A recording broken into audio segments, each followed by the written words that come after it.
are at the Academy Oscars Outdoor Space in Hollywood. Tonight we are screening Julie and Julia in honor of Nora Ephron. And of course there are many food trucks, each serving their take on what Julie or Julia might have enjoyed.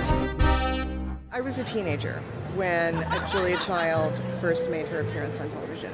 She was a huge influence on me because I was already a food geek and was already trying to teach myself from cookbooks. So she was an enormous influence. Everything she did influenced me in ways that I didn't even really understand until I saw the movie. The biggest challenge was making Meryl, who's really this high, that high. So we built ramps, we made walkways. Truly, if she was walked across a room, she would always be walking raised.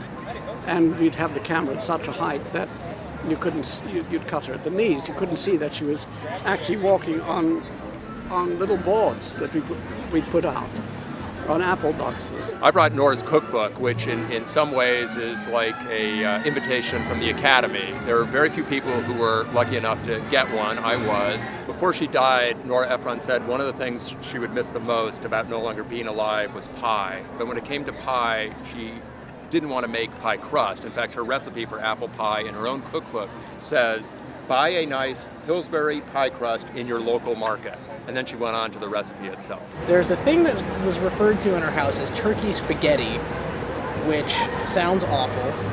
And it's spaghetti with a cream sauce with turkey, liverwurst, peas, and mushrooms in a cream sauce. And it sounds disgusting, and it's amazing. And she did teach me to make that. Working with Nora was one of the greatest experiences of my life. If you can imagine the joy of working with your best friend. And eating and shopping and eating. In the end, I realized that that's the ideal relationship between a director and a producer, to be able to want to see each other at the end of dailies and want to review the day and talk about the next day and what went wrong and what went right and what she might want to reshoot and what she was happy with and what she wasn't. I think if Nora Ephron was at your dinner party, even if the food was lousy, it was going to be a great night.